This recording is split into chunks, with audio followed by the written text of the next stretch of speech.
Hello viewers, আজকে সিনেমার গল্পটা বলবো। তার নাম হচ্ছে বিরাসাত। এটা একটা হিন্দি ভাষার পারিবারিক সিনেমার গল্প।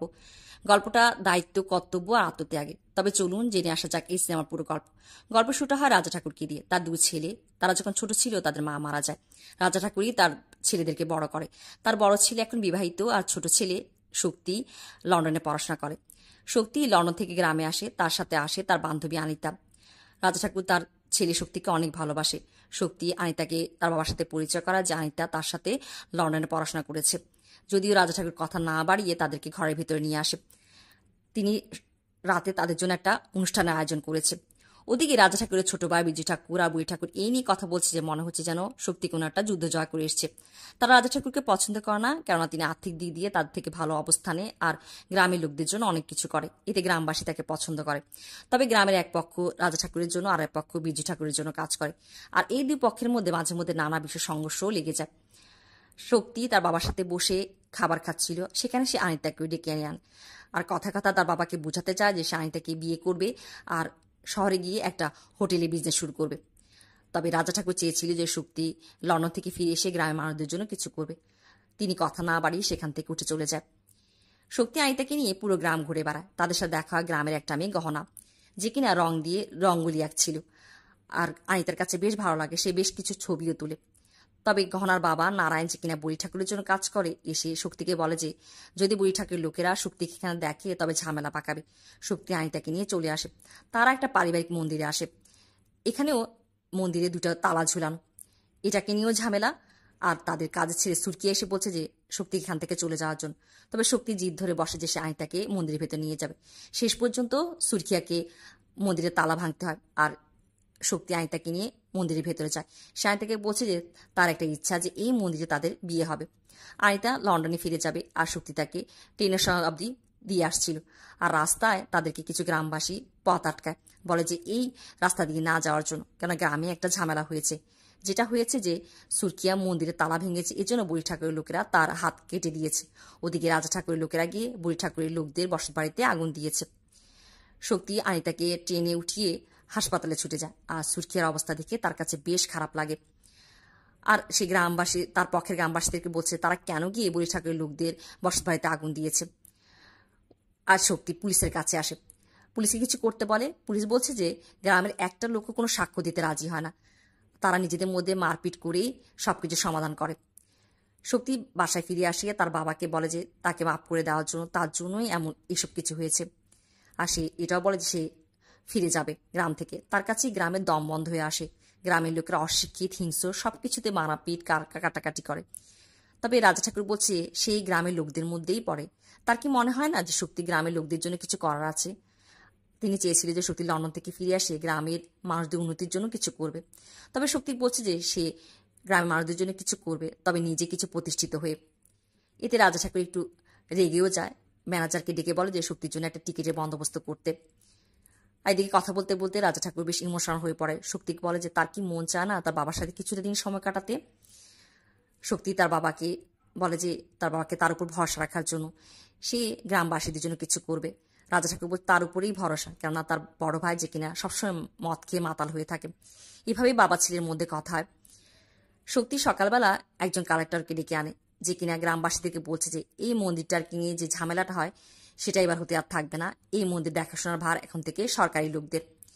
রাজা ঠাকুর কালেক্টরকে বলে যে গ্রামে একটা বাঁধ আছে, এই বাঁধের অবস্থা বেশ খারাপ, তিনি যদি কিছু একটা করত। আর এখানে কালেক্টর বলে যে তিনি প্রশাসনে কথা বলবে। বড়ি ঠাকুর আর বিজু ঠাকুর এই নিয়ে কথা বলছে যে শক্তি নিজের পাওয়া খাটাতে চায়, কিছু একটা করতে হবে। আর বড়ি ঠাকুর তার লোক ধনিয়াকে দিয়ে গ্রামের যে বাঁধটা সেটাকে বোমায় উড়িয়ে দেয়। তবে এখানে একটা মহিলা ধনিয়াকে দেখে ফেলে। পুরো গ্রাম পানিতে ভেসে যায়, অনেক মানুষ মারা যায়, ব্যাপক ক্ষয়ক্ষতি হয়। সকালবেলা শক্তি এসে যখন এই অবস্থা দেখে তার হৃদয় কেঁপে ওঠে, তার কাছে খুব খারাপ লাগে। ওদিকে ওই মহিলা যে কিনা তার বাচ্চা মারা গেছে আর সে কান্না করতে থাকে আর ধনিয়াকে দেখে ফেলে আর চিৎকার করে বলতে থাকে যে এই লোকটা তার বাচ্চাকে মেরেছে। ওদিকে শক্তি বুঝে যায়, কারণ ধনিয়া এর আগে সুরকিয়ার হাতও কেটেছিল। আর শক্তি তাকে পুলিশ স্টেশন নিয়ে আসে। পুলিশের সামনে ধনিয়া এটা স্বীকার করতে বাধ্য হয় যে সে বাটটা বোমায় উড়িয়ে দিয়েছে। তবে এটা সে বলে না যে বুড়ি ঠাকুর তাকে এটা করতে বলেছে। শক্তি যে কিনা এটা স্থির করেছে যে কিছুদিনের জন্য সে গ্রামে থেকে যাবে, আর এই কথা সে তার বাবাকে বলে। রাজা ঠাকুর বেশ খুশি হয়ে যায়। তবে ওদিকে বলি ঠাকুর বসে নেই, সে তার উকিলের সাথে ষড়যন্ত্র করে।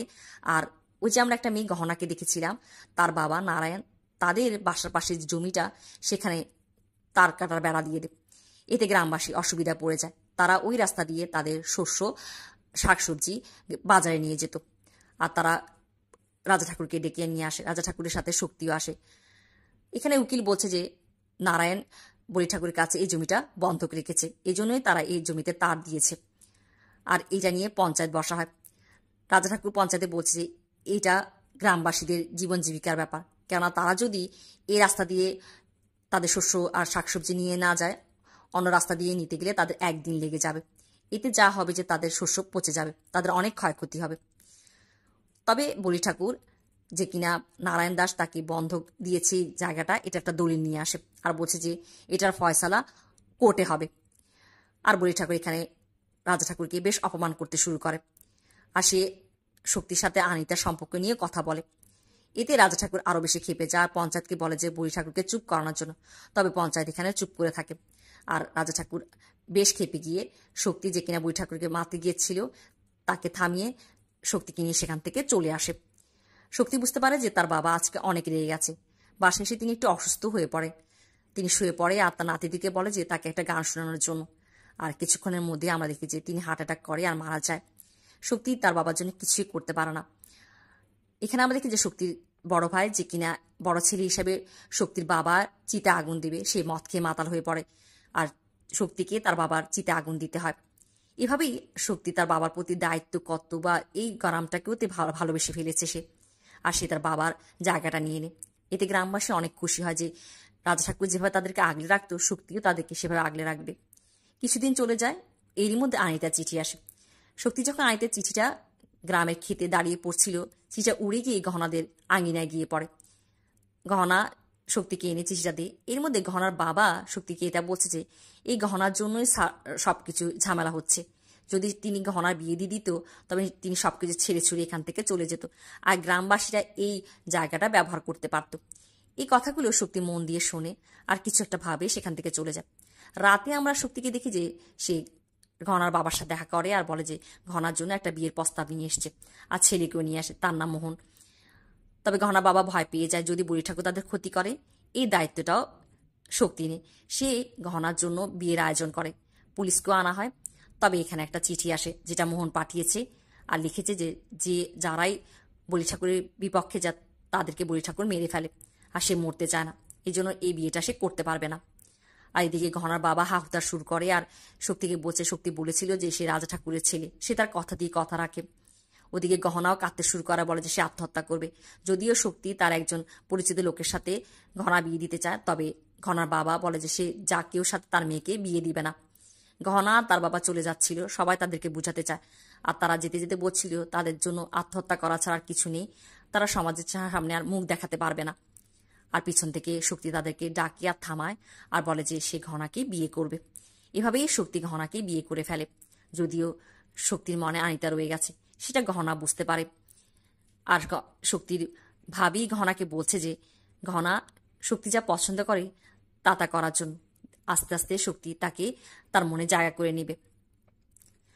ওদিকে আমরা দেখি যে আনিতার একটা চিঠি আসে, সে এই মাসের 14 তারিখে আসছে গ্রামে। আর শক্তির কাছে একটা লোক এসে তার কানে কানে কিছু একটা বলে। শক্তি সেখান থেকে দৌড়ে চলে যায় আর সে একটা জায়গায় আসে। এখানে আমরা দেখি যে বুড়ি ঠাকুরের যে উকিল, সে শক্তির ভাইকে মদ খাইয়ে সম্পত্তির কাগজে সিগনেচার নিচ্ছে। শক্তি গিয়ে তাদের থামায় আর বুড়ি ঠাকুরকে ওয়ার্নিং করে যে দ্বিতীয়বার যাতে সে এমন কিছু না করে। তার ভাইকে নিয়ে চলে আসে। এদিকে আমরা দেখি যে আনিতা গ্রামে এসছে। সে যখন শক্তিদের বাসা, সে গহনাকে দেখে তার কাছে একটু খটকা লাগে, কেননা শক্তি বলেছিল যে গহনা অন্য পক্ষের লোক। সে শক্তির সাথে তার রুমে যায়, তার কাছাকাছি আসতে চায়। তখনই তার চোখ পড়ে শক্তির রুমের দেয়ালে, সেখানে শক্তি আর গহনার বিয়ের ছবি। এটা দেখে সে নিজেকে স্থির রাখতে পারে না, সে কাঁদতে শুরু করে আর চিৎকার শুরু করে। সে বলে যে শক্তি তাকে ধোকা দিয়েছে, শক্তি তাকে ভালোবাসে, সে কিভাবে এই মেয়েটাকে বিয়ে করতে পারে। শক্তি আনিতাকে বোঝাতে চায় যে সে একটা পরিস্থিতির শিকার, এই গ্রামটাকে সে ভালোবেসে ফেলেছে। আর ওদিকে আনিতাও বলছে যে এই গ্রামের জন্য শক্তি তাকে বলি দিয়েছে। শক্তির কিছু বলার নেই, সে আনিতাকে বলছে আনিতা তাকে যা কিছু বলার বলতে পারে। তবে এটাই সত্য যে এই গ্রাম আর গহনা এখন তার দায়িত্ব, আর এই দায়িত্বটা তাকে পালন করতে হবে।